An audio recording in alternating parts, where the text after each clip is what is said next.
बिस्मिल्लाहिर्रहमानिर्रहीम। नाजरीन, मैं तुहाडा मेज़बान चौधरी लियाकत अली मांगट एक बार फिर नवी स्टोरी के नाल तुहाडी खिदमत विच हाज़र।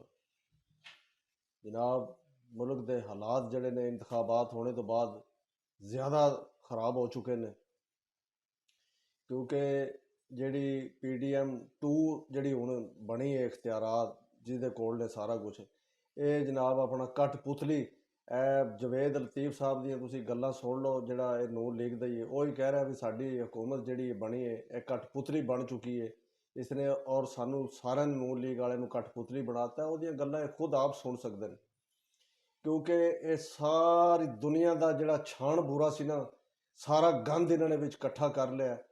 और जिहड़े मुनशी ने इन्हों दे पटवारी ने जिहड़े उन्होंने फिर भी शर्म और गैरत उन्होंने मर चुकी है। वो फिर भी कह रहे हैं कि यह साडा पैगंबर है, यह साडा सारा कुछ है। उन्होंने शर्म हो या उन्होंने खत्म हो चुकी है। उन्होंने ये नहीं पता कि मुल्क का बेड़ा गर्क हो गया। फिर भी वो जनाब नहीं जी इंज नहीं तो इंज फलान टमकाने। उन्हें जो 22 अरब रुपया जो खर्च हो रहा है, जोड़ा इसते जड़े चीज़ा घर च दित्तियां जा रही ने, किलो किलो घी तो अद्धा किलो जनाब अपना चीनी तो फला वगैरह वगैरह, यह जो सारा झूठ है, सब फ्रॉड है। इस तरह खैरात देने नाल बंदे नूं की तहफ़्फ़ुज़ मिलेगा, की फायदा होगा। एक टाइम की अगर वो रोटी खा लैणगे, इन्हां बेशर्मां नूं इन्हां नूं इतनी हया नहीं आती कि असी खैरात मंगण वाला मुल्क बना रहे हैं। इसनूं हैं शर्म करो, हया करो। ये इन्हां नूं सोचना चाहिए सी भी असी चीज़ां नूं सस्ता करिए।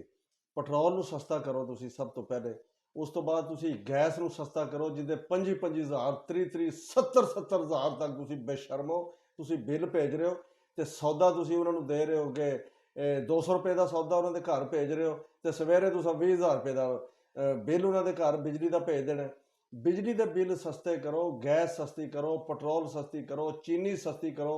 और बेशर्मो ये किहड़ी तुसीं ये नंबर टंगदे हो पे कि जनाब असी बड़ा जनाब भार ढाल रहे हैं, जिहड़ा आवाम का तुसीं खून पी रहे हो है जी।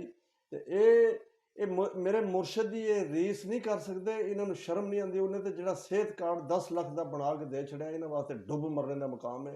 और उसते खैबर पख्तूनख्वा के उसने वो चला भी दिता है। तो ये जना अपना खून पीन लगे ने। इस टाइम पाकिस्तान के हालात बहुत खराब ने, क्योंकि अवाम के जोड़े वोट ने उन्होंने उत्ते डाका मारा गया। डाकू उत्ते बैठ गए ने, थले थले हुण चोरियां हो रही ने, रोड डकैतियां हो रही ने।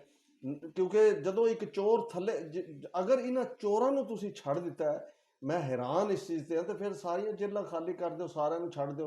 सारे कोई बकरी चोर है, कोई बतख चोर, मुर्गी चोर है, छोटे छोटे चोर ने, बड़े बड़े चोरों तुसीं छड़ दिता है। कर्जे माफ अरबां के हिसाब नाल, खरबां के हिसाब नाल वो कढ़ना इन्होंने अवाम के विचों कि 70,000 का बिल भेजो, 80,000 का बिल भेजो, कढ़ना इन्हों के विचों है। तो बेड़ा गर्क अवाम का हो गया।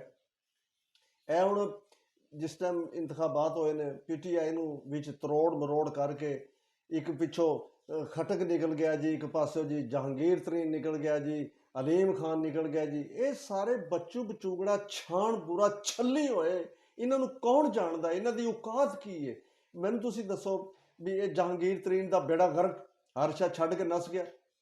खटक का बेड़ा गर्क हर शा छड्ड के बेड़ा गर्क हो गया। अलीम खान हो रही मतलब कि ये खुद भी हार है।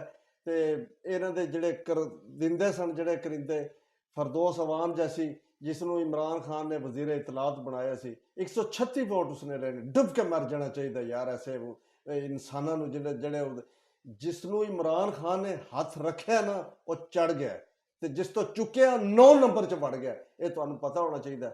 मुल्क का बेड़ा गर्क ना करो, खुदारा इसनूं बचा लो, इसनूं बचा लो। उसदियां 180 सीटां सन, जिस दे विचों तुसीं जनाब उन्होंने सारियां 80 सीटां दित्तियां ने। इस तरह तुसीं जुल्म ना करो, इस तरह ज्यादती ना करो उस पीर मुर्शद नाल। और उस दे नाल तुसीं की ज्यादती कर रहे हो? ये तो तुसीं अवाम कोलों बदले ले रहे हो कि अवाम ने उसनूं वोट दिता है, अवाम का खून पीना, अवाम का खून नचोड़ना, अवाम का बेड़ा गर्क करना सारा।